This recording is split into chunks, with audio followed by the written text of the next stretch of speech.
Great. We're going to take questions in just a minute, but first I have one or two of my own.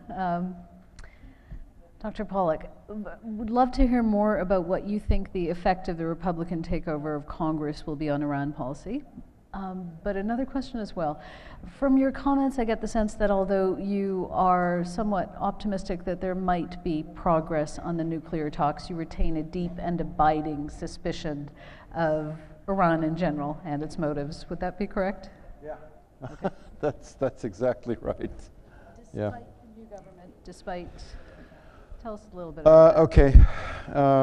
Thanks for your questions. On the first one about the effect of the Republican takeover of the Senate, I think the main effect is going to be when it comes to the Iran file and U.S.-Iranian relations and what that means for Iraq and for Kurdistan. The main effect is going to be more in terms of the U.S. media and public opinion than in terms of actual direct policy changes. Because the reality in I think, in American democracy is that it's really the executive branch, the White House, the State Department, the Pentagon. They are the ones who have far more power in foreign policy than Congress. And Congress can, and I think under this new Republican-controlled Senate, they will have hearings that will, many more hearings in the Senate that will criticize U.S. policy because it's run by a Democratic administration. And they will probably take some votes that will try to push U.S. foreign policy in some direction or other, probably in a way that will be less accommodating toward Iran, because that's where American public opinion is, and that's where most congressmen and senators are in their own minds, and that's where most of the more powerful foreign policy lobbies in the United States are. But again, I think that this will mostly be about the atmosphere, not about any big policy changes. But the atmosphere matters. You know, if it's a very close call, and then it may be that the White House will feel it has to adjust some nuance of its policy in order to deal with this new opposition, greater opposition at home. Or it may be that the Iranians will look at the United States and conclude that their chances of getting a reasonable deal are not as good as they were yesterday. And that might be right or it might be wrong, but if that's what they think, it will affect their position, okay? So there might be some small effect. Mostly, I think we're going to see a lot of political theater on this issue now that the Republicans have the Senate. On your second question, why am I still so suspicious of Iran despite the election of Rouhani as president? There are three reasons, just very briefly. One is, I've seen this movie before. I was in the State Department dealing with this issue when Khatami was elected president of Iran, and there were great hopes for at least an opening between the United States and Iran. And the Iranians refused. That's basically what happened. We tried, they said no. And I've seen other instances of US and Iranian cooperation on Afghanistan, for example. Today we're working together against ISIS.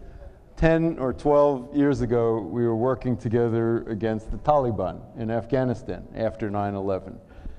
And it didn't last. It was confined to one issue, and even on that one issue, it wasn't long before Iran started working against the United States, even in Afghanistan, and killing American soldiers through its agents in Afghanistan, even though we had just worked together to get rid of the Taliban, right?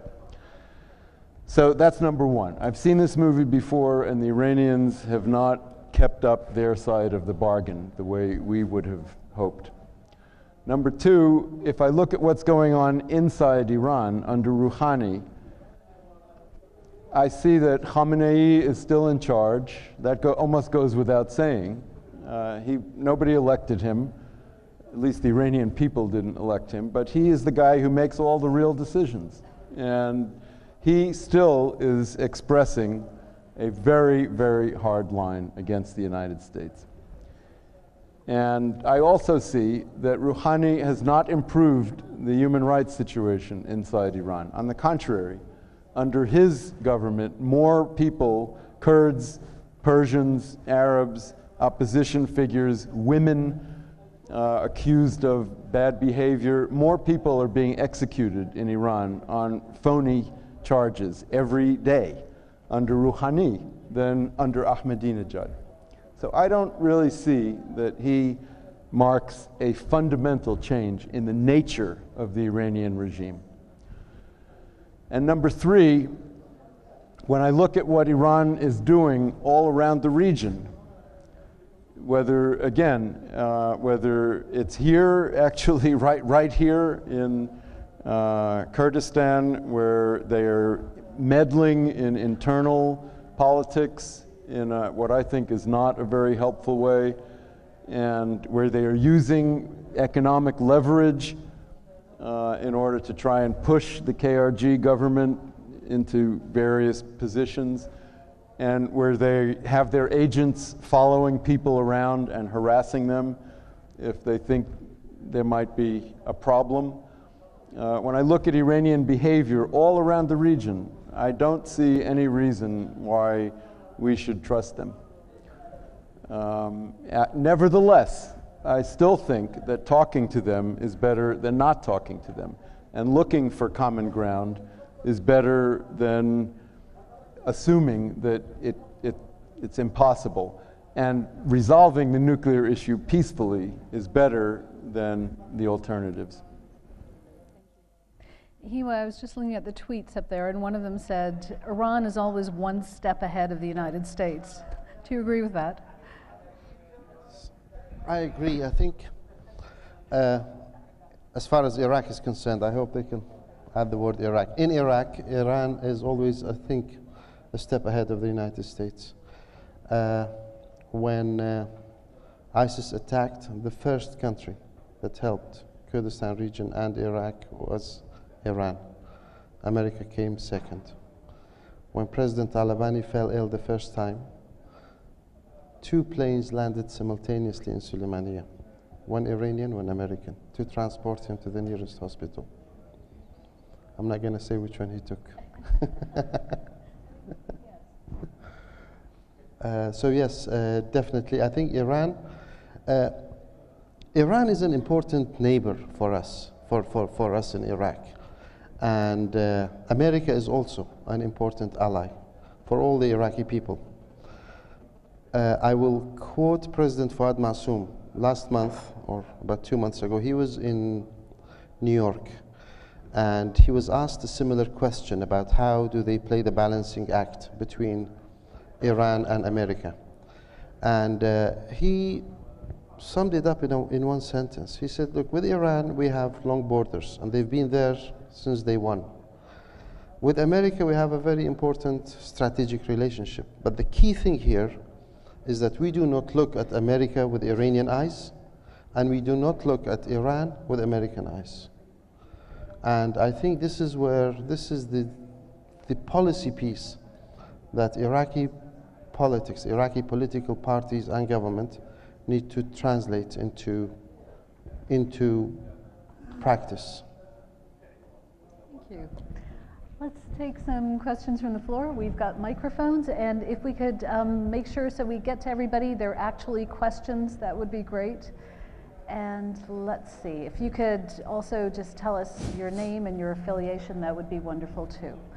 Perhaps we'll just start in the front row with this gentleman. Bahauddin Naqshbandi, Deputy Secretary General of the Iraqi Islamic Party. My question is to Mr. Pollock. After June 10, America officials promised to amend the American mistakes in Iraq. Till now, they didn't do anything. Till this instant, the militias wander freely in Baghdad, Yala, Basra, and other provinces of Iraq, killing, kidnapping, without any response from America or from anyone. What's your opinion about that? The question, I believe, was what your opinion on Iranian militias in Iraq? Iranian-backed Shia militias. To amend the America's mistakes in Iraq. But till now, it didn't do anything. The militias wander freely in Baghdad, killing, kidnapping in Baghdad, Yala, Basra, and other provinces. People have a lot of faith in what the United States can do in Iraq, but what do you think? Well, look, my main answer to you, it's a very good question, is that while the United States forces were still in Iraq in large numbers, I think we tried, and we actually had some success. And to be fair, at the beginning of this process in 2008, former Prime Minister Maliki also worked with the United States against these militias in Basra and in other places, against Jaysh al-Mahdi and Ashab al-Haq and others. And I think we were relatively successful, but that was while the United States still had a lot of combat soldiers in Iraq. After 2011, in other words, for the last, now it's almost 4 years that we've withdrawn from Iraq, we really don't have the ability to do what you would like us to do and what we would like to do, which is to help the Iraqi government control these out-of-control sectarian militias.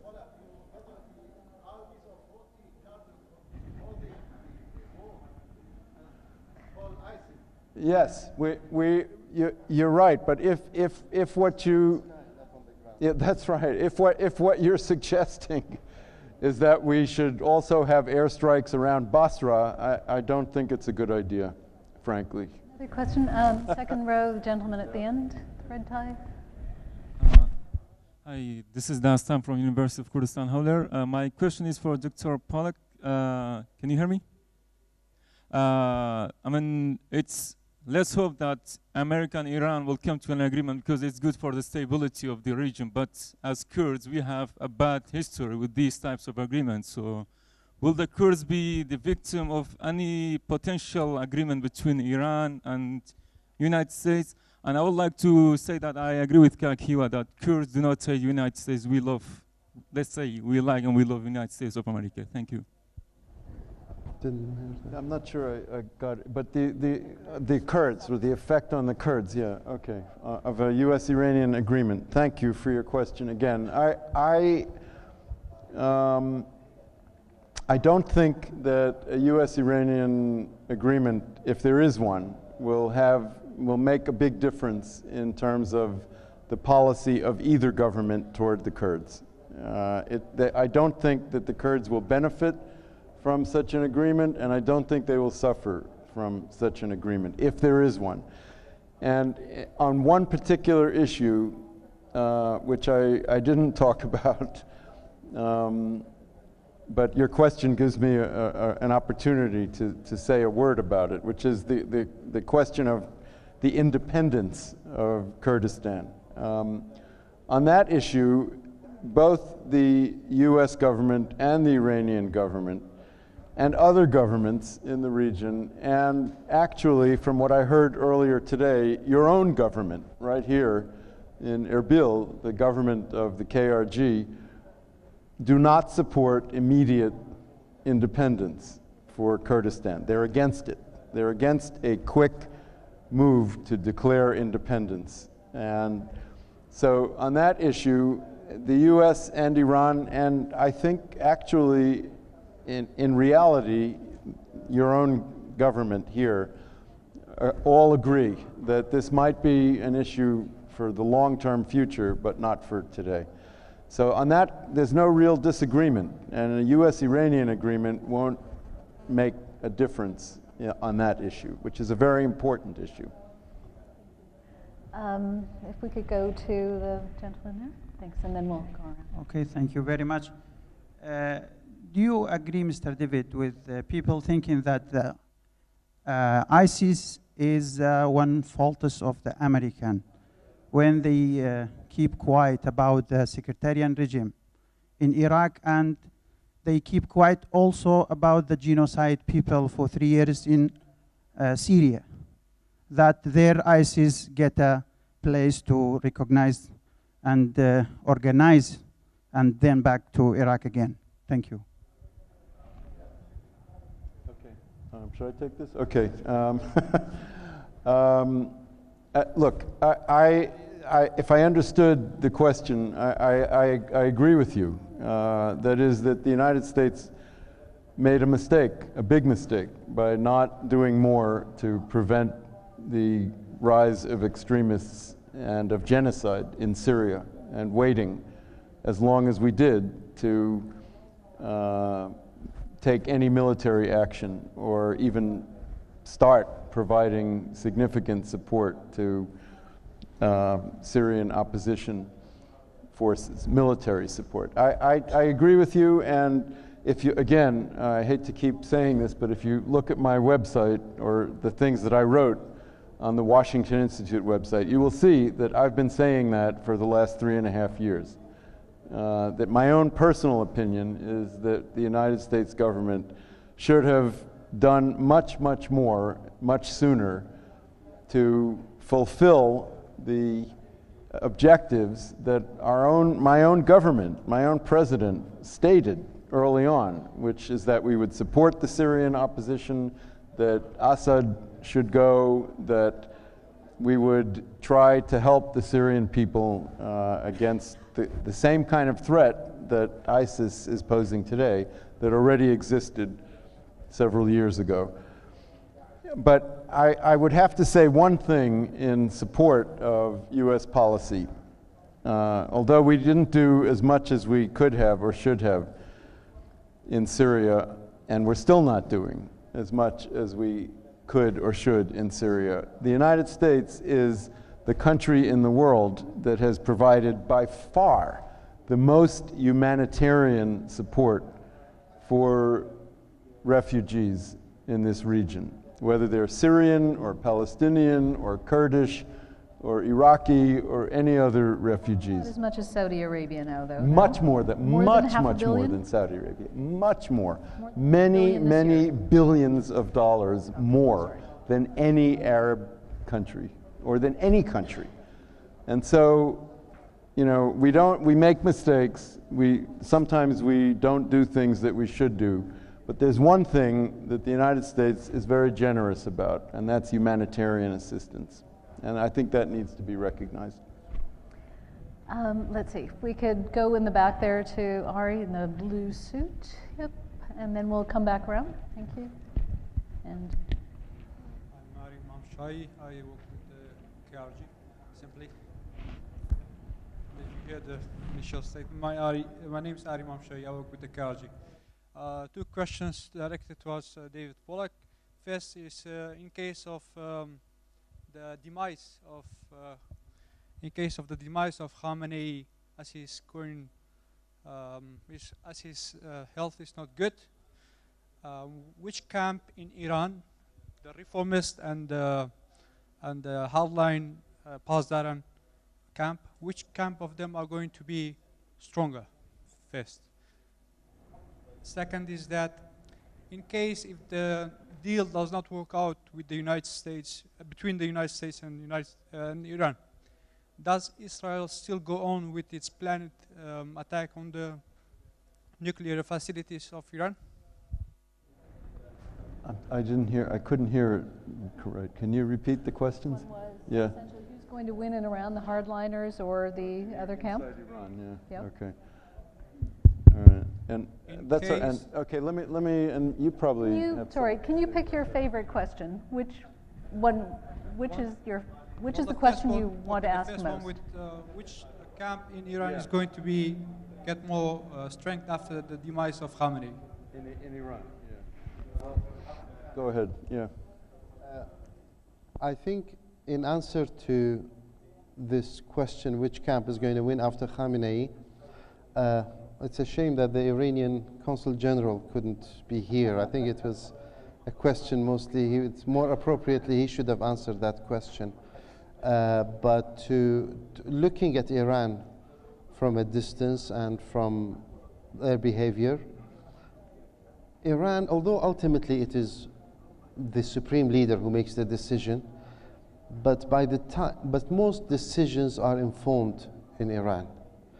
By the time the issue reaches the supreme leader, you have about 10 brains thinking in Iran at the top echelon of government. So it's not the case of the supreme leader waking up one morning deciding to support Hezbollah and the next morning deciding to withdraw support.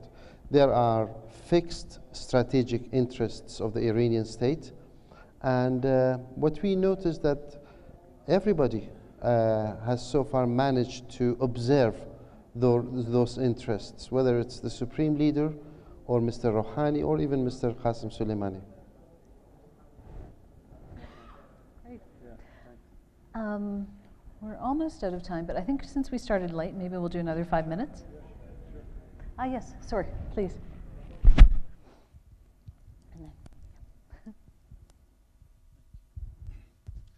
Right. I'm an Anglophile myself, so I will be slightly deviant from my enthusiasm to the American. So don't bear with me with the question. I probably don't subscribe to your description of the policy of American policy that you described as a mistake. If it was a mistake, it was the third mistake of the same kind that's done. We did it with the Taliban. We look at how they turn up. We did it with Al-Qaeda at the beginning and how they turn up. And now we saw a similar pattern. Initially, big support for ISIS with clear objective to attack Syria, and then went out of hand. And now we fighting the best American equipped army of terrorists.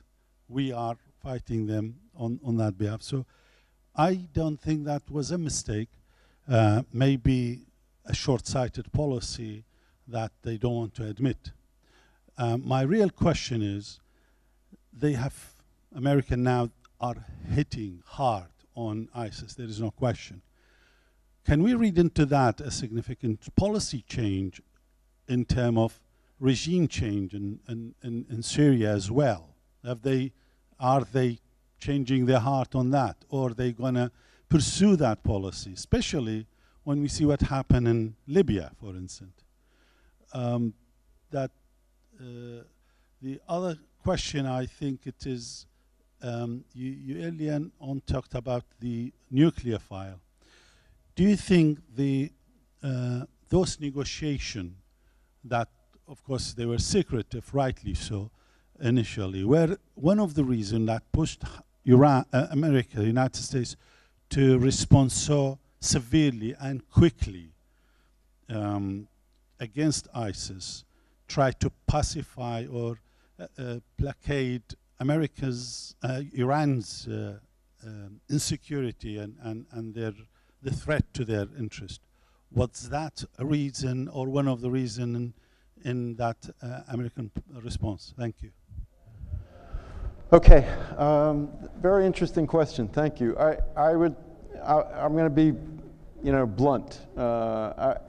Although on your first question about Syria and regime change, although the official U.S. policy remains that Assad has lost his legitimacy, he should resign, there has to be a political solution without Assad, I think that we're not going to really do very much, if anything, to make that happen. I think that it's as seen from Washington, it's too hard.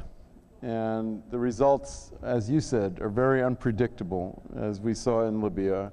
Nobody knows what would happen after that, and it might be, believe it or not, even worse in some way. But most of all, I think it's because the United States is very tired of sending trillions of dollars and thousands, hundreds of thousands of soldiers and taking thousands of casualties in order to try and fix some problem here in the Middle East. And realistically, I think it would take a major outside military intervention to even try seriously to get rid of Assad at this point, because he has Iranian and Hezbollah and other, even some Iraqi support. And it's too hard. It's not our top priority, that's for sure.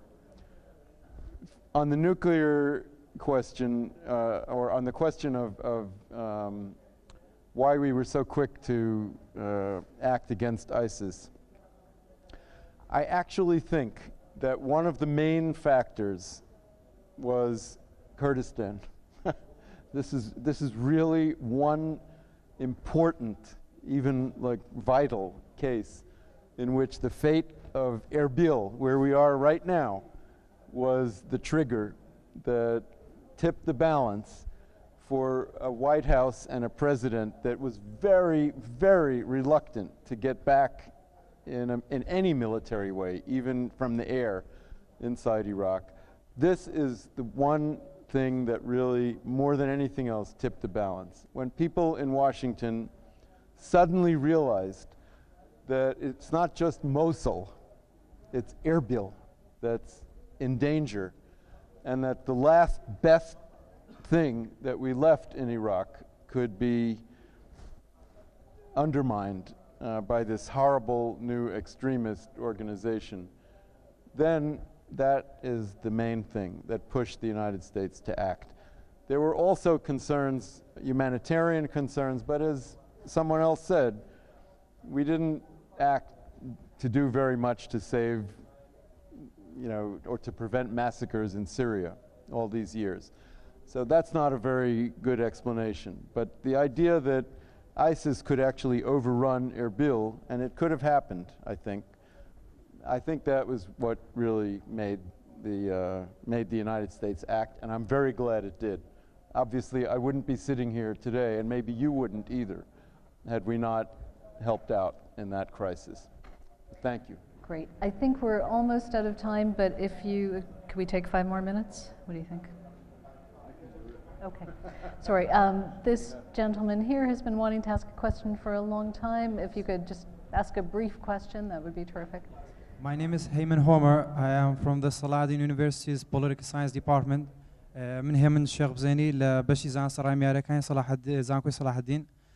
Actually, I just would like to start with the difference of political culture. For example, the United States, Russia, like the former Soviet Union, the Iran, North Korea, China. I like to say that when you talk about Iran, that because the United States has a different political culture with these areas, like the communism or the Shia-led governments, so I don't think there will be any solution for between them. There won't be any resolution. And I also would like to extend the question of Jane Arraf, like what she said about the election of the United States Congress. Last night I saw the polls on the U.S. Congress. Like obviously the Republican Party already controls the majority of the U.S. House of Representatives, but right now they also control the U.S. Senate. So what I'm like to trying to make a point is that right now the only ground force who's fighting the ISIL or ISIS or Daesh is the Kurdish forces, the Peshmerga. Like the others, just look, for example, the Iraqi government. We don't see any Iraqi troops fighting the terrorists. We are the only troop who fighting the real terrorists. So right now, the Republicans that are controlling, the Republicans always seen as a Superman, as as a very tough guys. That's why, for example, you can see George S.W. and Ronald Reagan. So do you think right now they will make a change? They will decide. For example, John McCain always advocates that the U.S. should incur in a ground troop, right? But John Kerry and the U.S. President Barack Obama say there won't be any U.S. special forces. And also, I would like to say for Mr. David Pollock that we are in the political science department of Saladin. We are a big fan of Washington Institute. We welcome you. And my question for Mr. Hiwa Osman is that we can see that during the Mr. Jalal Talabani's reign, he was a president of the Iraq. Like, do you think that his charisma, his political character, his very strong character that didn't let any problems that we are seeing today, like, and he was trying to make the balance between every political parties, between every segment of Iraqi populations, the Shias, the Kurds, and the Sunnis. Do you think that the absence of Mr. Taliban is the main reason of the appearance of for example, what we see today, like having all the terrorist forces like us in attacking Iraq, and they took Mosul like just in 1 hour. They took the largest, the Iraqi forces. There was the large Iraqi forces. There was in Mosul, and they defeated them in 1 hour. Do you think that's for Mr. Osman? That's the main reason. And thank you very much. Appreciate it. Okay, thank you for your questions. I'll take the first part very quickly and then turn over to my friend here for the other question you asked. I agree with you. I think you're making a very important point that the contest or conflict between the United States and Iran is also about ideology. It's not just about interests or specific issues. There really is a deep divide between a worldview that supports what our idea, the American idea of Western democracy and pluralism and secularism, or at least separation between church and state, as we call it, religion and politics on the one hand, and an ideology of the Iranian government, which is more or less religious and quite exclusive to a certain kind of religion and a certain idea about spreading that message and acting on the basis of that ideology. Yes, I think that's true.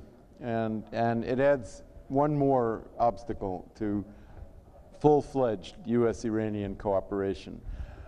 On the second issue, no. I think that, again, the Republicans now have control of Congress, but Congress is not who makes foreign policy in the United States. It's the White House, the State Department, the Pentagon, the National Security Council, as some of you may have heard, that's supposed to coordinate all of those different institutions, not Congress. So they are not going to be able to change the basic outline of U.S. policy, and certainly not, I don't think, anyway, my best guess, the question of putting U.S. ground troops back into Iraq or into Syria. No. On we'll close it with Mam Jalal. I think it's a very nice note to close it with. On Mam Jalal, I agree with you. He had a very important role to play. His doors were open to every Iraqi, and he made this public. Even some of those who were outside the political process were trying to make contact at times. And the one very important thing with Mam Jalal, he used to always say, he says, I don't have only presidential powers, I have Mam Jalal powers. When he calls the prime minister and tells him he wants to see him, he would have been there, you know. He had the effect on many groups, and he always tried to bring the groups closer to each other. After every election, the marathon of meetings that always took place in his house. And he made them, even between Iran and America, he made some mediation attempts. And at one point, the Iranian National Security Advisor and the American ambassador were supposed to meet quietly in Dukan. And just like today, both of them dropped out from that meeting. But he was trying. He tried a lot. And I think he's very much missed in the scene, both in bringing sense to Iraqi politics and in bringing sense, I have to say this, to Kurdish politics within Iraq. He had a very important role to play in that. And since his absence, relationship between Erbil and Baghdad has deteriorated a lot more. Thank you. Thank you so much for that. I'm so sorry we can't get to the other questions because I know they would have been great, but they are really going to, oh, I so wish, sorry.